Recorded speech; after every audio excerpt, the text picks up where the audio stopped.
Et bienvenue sur Go to the Moon. Alors aujourd'hui, j'ai fait quelque chose qu'il ne faut surtout pas reproduire chez soi.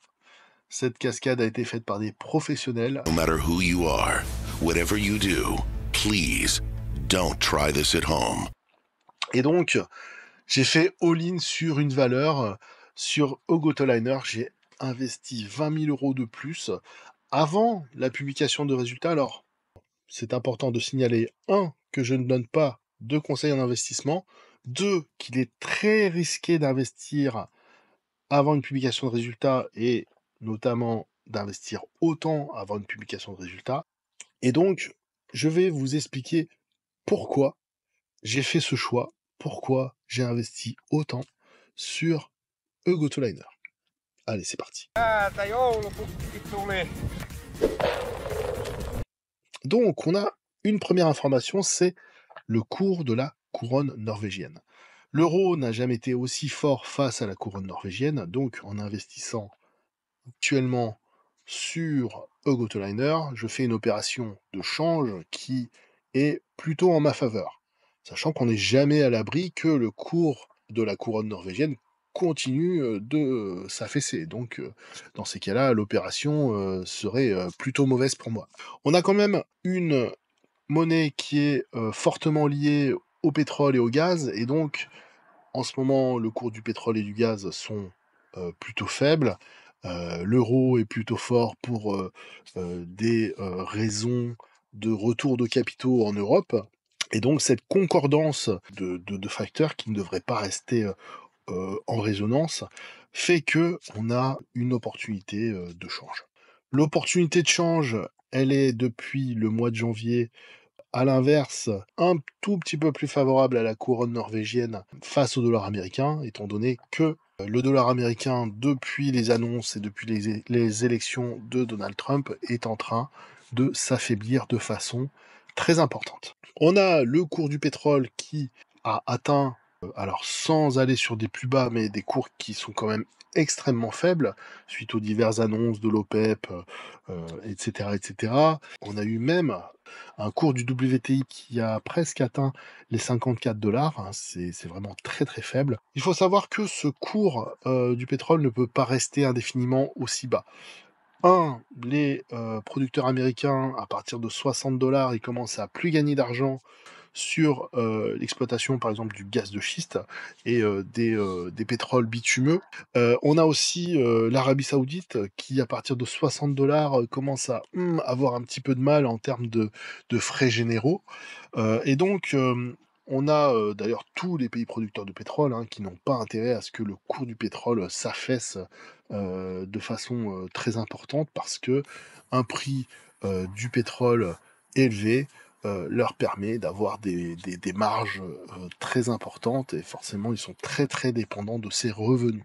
Donc on devrait avoir un cours qui va remonter théoriquement, si tout se passe bien, dans le courant de l'année 2025. Ça, c'est mon avis, c'est mon humble avis.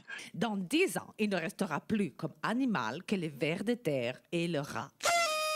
Et je compte d'ailleurs investir encore sur des pétrolières, mais ça, c'est une autre histoire. Alors, pour en revenir à nos moutons, Ogotoliner, c'est une marge EBITDA qui est très importante, c'est un ROE qui est excessivement importante, c'est une dette sur free cash flow qui a énormément augmenté, et donc avec un coût de la dette qui va devenir de plus en plus important pour Ogotoliner, et donc des capex qui ont obéré les free cash flow sur l'année 2024 de façon massive.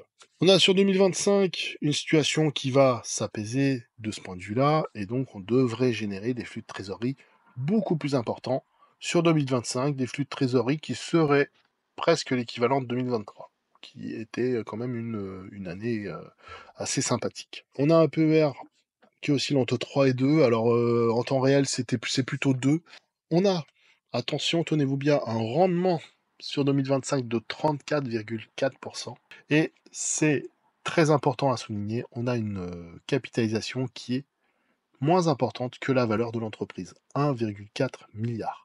Si vous prenez la valeur totale, la valeur de l'entreprise Eugotoliner à la casse, donc tous les actifs, hein, donc les bateaux, les bâtiments, tout ce qui est propriété, etc., tout ça, si vous le mettez à la casse, vous avez un montant qui est plus important que la capitalisation actuelle de Eugotoliner. Donc ça, c'est important de le comprendre.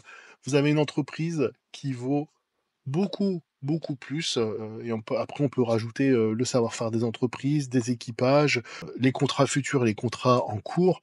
Vous avez la relation commerciale que vous avez avec les différents producteurs automobiles et les différents groupes qui sont susceptibles d'affréter du transport maritime. Et vous avez donc une valeur d'entreprise qui dépasse mais énormément cette capitalisation qui est famélique. En plus, depuis le 1er janvier, on a une variation de moins 31%, donc c'est un titre qui est quand même très très volatile, hein, il faut le savoir. Vous avez des variations par jour qui peuvent monter de 9,71% comme qui peuvent baisser de 5,5%. C'est assez courant pour Eugotoliner, donc il faut le savoir, il faut en être conscient. Donc il faut savoir tenir la barre et tenir le vent pour rester dans un lexique marin. Pourquoi je fais cette vidéo et pourquoi j'ai investi juste avant la publication de résultats? Donc la publication de résultats du 25 avril, hein, donc demain matin, pour être tout à fait précis. Si vous regardez cette vidéo juste à sa publication, je vais tenter de la publier là aujourd'hui, le 24/04. Et donc, je me suis basé sur cette publication du 7 avril. Donc, Eugotoliner, tous les mois, publie son volume transporté sur son site internet. Donc, c'est très transparent. Tous les mois, combien de mètres cubes transportés et à quel prix. Donc, on sait déjà peu ou prou quel sera le chiffre d'affaires de Eugotoliner sur le premier trimestre 2025. Donc, voilà la publication. Alors, quels sont les enseignements du rapport commercial? Donc, on a un volume transporté en mars qui est plus élevé, donc on est sur une tendance avec une augmentation du volume global sur le mois de mars, et donc on pourrait avoir des guidance qui seront sur une augmentation de volume sur le Q2, Q3, Q4. Effectivement, on aura aussi en plus des livraisons sur le Q2, de nouveaux bateaux. Donc on va avoir une augmentation de la capacité de transport pour Eugotoliner. Comme je l'avais dit dans ma précédente vidéo, Eugotoliner c'est un cercle fini. Le seul moyen d'augmenter le chiffre d'affaires maximum, c'est en augmentant la taille du cercle, donc en augmentant le nombre de mètres cubes potentiels. Donc là on est resté à 3,5 millions de mètres cubes sur la période janvier à mars 2025. On a des volumes plus faibles sur janvier et février, performance très solide en mars, et on sent que de toute façon en avril, on va avoir des surcommandes pour Eugotoliner, étant donné que suite aux menaces de tarifs sur l'automobile, tous les importateurs américains ont dû faire du surstockage comme des fous sur mars-avril, probablement mai, parce qu'on a 90 jours de sursis, étant donné que y a cette incertitude, et donc il vaut mieux payer moins cher tout de suite et avoir beaucoup de stock plutôt que de se faire ratiboiser plus tard avec des tarifs qui seront très élevés sur les véhicules. Donc on peut s'attendre à ce que déjà Q1 est en progression et que les guidance sur Q2 soient très très bonnes. On a effectivement un tarif de fret net qui est fortement en baisse, hein, donc les tarifs sont bas, mais en revanche, on sait que les tarifs sont... Mais en revanche, on sait que pour Eugotoliner, les tarifs sont très encadrés, étant donné que ce sont des tarifs qui sont pour 80% du volume déjà négociés dans des contrats cadres à 2, 3, 4, 5 ans. Donc, on a une très très bonne visibilité sur le chiffre d'affaires de Eugotoliner pour les 3 à 5 ans à venir. Le High and Heavy Break Bulk qui reste stable entre 18 et 20%. Alors, c'est important quand même parce que ça fait partie du transport qui est plus rémunérateur. Donc c'est important que ça reste une part non négligeable du transport fait par Eugotoliner. Mais le transport contractualisé, entre guillemets, ça donne une meilleure visibilité à l'entreprise. Alors en ce moment, est-ce qu'il vaut mieux avoir une bonne visibilité avec des contrats longs et des tarifs peut-être un petit peu moins intéressants que de l'incertitude avec des tarifs un peu plus intéressants. En ce moment, de mon point de vue, ça c'est mon point de vue, il vaut mieux avoir une bonne visibilité. On a aussi donc les ajustements stratégiques concernant la flotte de Hug Autoliner. Donc la société a livré en mars Hug New York à son nouveau propriétaire.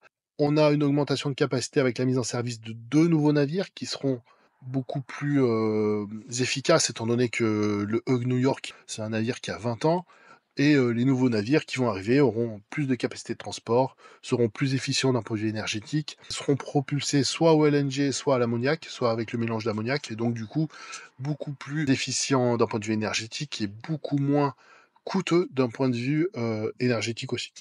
Donc, on a cette stratégie d'optimisation et d'expansion de la flotte pour Hug Autoliner qui est très importante et donc qui est en cours de déploiement. Donc, le PDG avait déjà confirmé qu'on a des nouveaux contrats initiés en 2025 qui augmentent le volume, mais par contre qui font baisser les tarifs, le tarif moyen du fret. Mais on a quand même des enseignements à tirer de tout ça. Donc, les navires affrétés qui vont augmenter les capacités de transport de marchandises de l'entreprise. Compromis volume-prix qui reste intéressant étant donné qu'on a quand même une très bonne visibilité pour l'entreprise. On a une gestion active de la flotte par le management qui lui permet de vendre des actifs pour faire rentrer de nouveaux actifs plus performants. On a quand même, il faut le signaler, une transparence vraiment importante dans la communication. Tous les mois, Gotoliner publie le volume transporté, les ventes, les opérations importantes de la vie de l'entreprise, et on a quand même une certaine visibilité qui est quand même importante sur ce à quoi on peut s'attendre pour l'entreprise. Et donc on a une entreprise qui a donc une croissance de volume qui sera plus importante sur les quarters à venir. Donc la vente du Hug New York, qui a été publiée le 9 septembre 2024, donc pour un prix de 60 millions de dollars US. Donc voilà, on apprend que c'est un bateau qui a été construit en 2005, donc il a une vingtaine d'années. Et donc nous, on sait, parce que on est déjà dans le futur, il a été livré courant du mois de mars 2025. Donc on a plusieurs sujets qu'il faut analyser en ce qui concerne les free cash flow. Concernant les free cash flow, on a une diminution du prix du pétrole. C'est un facteur positif pour le free cash flow des compagnies maritimes et donc de Gutoliner en général, parce que le coût du bunker représente une part significative des dépenses opérationnelles de l'entreprise. Donc une baisse de ce coût, ça se traduit directement dans une augmentation de la rentabilité, et donc potentiellement des free cash flow. On a tout de même un volume transporté moyen qui reste stable, mais un tarif net moyen qui baisse. Donc ça, c'est à mettre au rayon des mauvaises nouvelles. Le prix baisse, on a un volume qui se stabilise, mais qui devrait augmenter sur le quarter suivant. Donc pour l'instant, ça fait pas partie des très très bonnes nouvelles pour Gotoliner. En revanche, cette visibilité sur les tarifs est quand même, compense quand même cette baisse, de mon point de vue encore une fois. La vente du New York, bah forcément dans le free cash flow, ça va générer un fort impact sur le free cash flow, avec un flux de trésorerie qui sera important au premier trimestre 2025. Il y a des montants qui vont se débloquer et qui souvent se débloquent à la livraison. La livraison du navire a lieu en mars 2025. On a déjà des liquidités qui vont rentrer sur ce trimestre. Donc, ça fait un impact qui est notable sur le flux de trésorerie sur 2025, parce que un flux de trésorerie entrant, ça vient directement réduire les dépenses d'investissement net. Donc ça vient directement réduire les capex. Donc ça impacte directement le free cash flow. Pour résumer tout ça, on a une baisse du coût des carburants, on a une baisse significative des capex nets avec la livraison du New York, mais aussi sur le Q1, il n'y a pas eu de livraison de nouveaux navires, donc pas de dépenses d'investissement majeures. On a tout de même, pour être tout à fait honnête et complet, une augmentation quand même du coût de la dette et des mensualités entre guillemets à payer sur la dette. Ça impacte d'autant plus le cash. On a un volume transporté qui est stable, on a des tarifs nets qui sont en baisse, mais c'est quand même beaucoup moins impactant que les nouvelles positives sur le quarter, et donc on aura un free cash flow qui devrait être en hausse significative sur le premier trimestre 2025. Et ça, c'est très important. Les free cash flow, vous savez, c'est vraiment le nerf de la guerre pour une entreprise.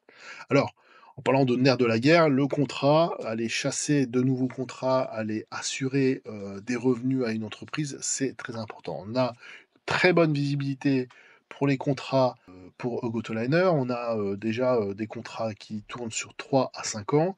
On a 80% du volume qui est déjà acheté et couvert par des contrats.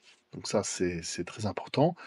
La contrepartie de cette visibilité, c'est des tarifs qui sont moins intéressants sur le court terme pour Eurotoliner et donc forcément un chiffre d'affaires qui risque de stagner un petit peu en attendant les augmentations de volume.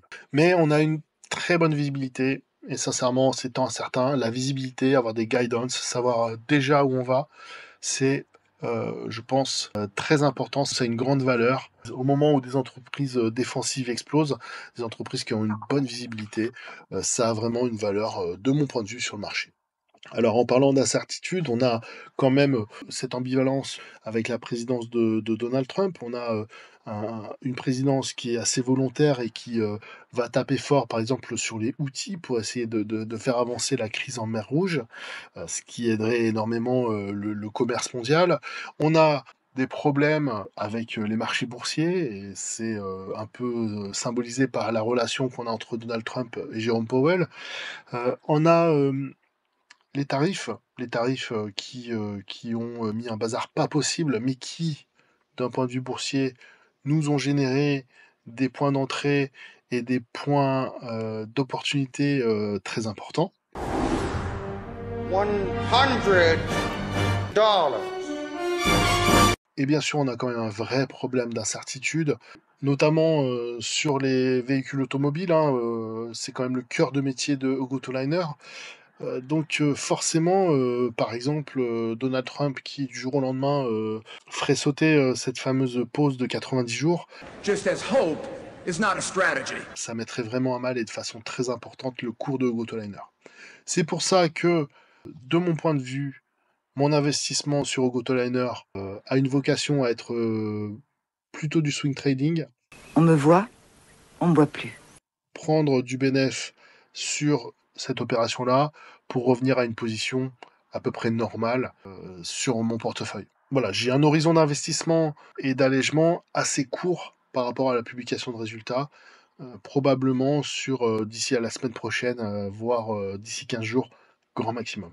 Peut-être que je vais me retrouver piégé dans cette valeur avec ce montant-là pendant un temps parce que l'entreprise peut se faire massacrer par une mauvaise nouvelle et par des publications qui vont être très mal reçues. Mais ça, c'est mon risque et je le prends et je l'accepte. Alors, pourquoi les free cash flow, c'est si important? C'est très important parce que la politique de dividende de l'entreprise Eurotoliner, c'est de reverser 100% du cash en dividende. Si tout se passe bien, si mon scénario et ma thèse d'investissement se confirment, on va avoir un free cash flow qui sera important et donc on aura un dividende qui sera important. Et le dividende annoncé par Eurotoliner lors de la publication de résultats peut avoir un effet très important sur le cours de bourse. Pourquoi? Parce qu'effectivement, on sait que c'est une entreprise qui a un cours de bourse qui est très dépendant du dividende. Les actionnaires viennent sur Eurotoliner notamment grâce au dividende. Et donc, cette génération de cash qui est faite par Eurotoliner, si elle est importante, elle va tout de suite avoir un impact sur le pourcentage de dividende et donc forcément sur la rentabilité de, entre guillemets, de l'action. On sait bien que c'est pas tout à fait, c'est un peu plus compliqué que ça, que le dividende, c'est comme retirer de l'argent à la banque. Au final, la richesse que vous avez dans la poche, elle est exactement la même avant le détachement du dividende et après le détachement du dividende. Cependant, vous avez un certain nombre d'actions. Ce nombre d'actions reste le même. Donc vous avez toujours le même pourcentage de propriété de parts d'entreprise. Et le cash qui est sorti, vous pouvez, vous, après, le réinvestir et lui faire des petits. Donc il y a quand même un intérêt sur le dividende. Faut pas voir ça comme une opération neutre, voire négative. c'est encore une fois mon point de vue. Il y a plein de débats différents sur le dividende. Je vous laisse vous faire votre propre avis à ce sujet. Alors, pour être tout à fait transparent, je suis actuellement propriétaire de 3780 titres de Eurotoliner. J'ai un PRU de 77,25. Le cours actuel est à 76,98. Ça représente une somme totale investie de 24 696,90 euros. J'avais auparavant à peu près 4700 euros d'actions, et donc voilà, j'ai investi là, comme vous le voyez, sur ces quelques jours depuis le 22. Alors, avec le 7 avril, la chute très importante du cours, j'ai investi et j'ai pris 200 Eurotoliner.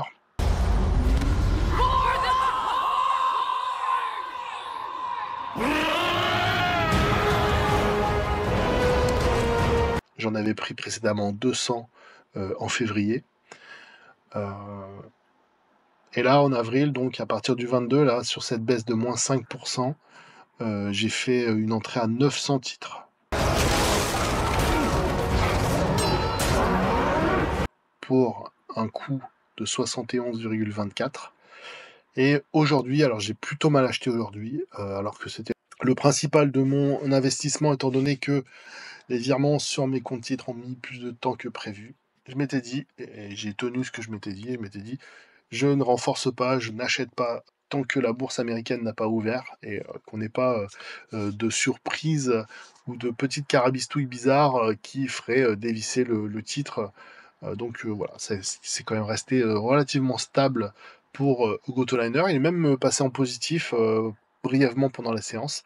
Donc on verra, il y a quand même on sent quand même qu'il y a une appétence pour l'achat sur ce titre. En tout cas, avant les résultats, il y a eu vraiment une belle poussée.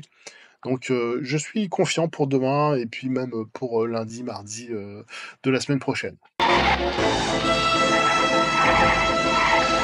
Pour être tout à fait complet, je vous ai fait une petite capture d'écran de Guru Focus. Donc on a un Guru Focus score de 82, ce qui est très bon.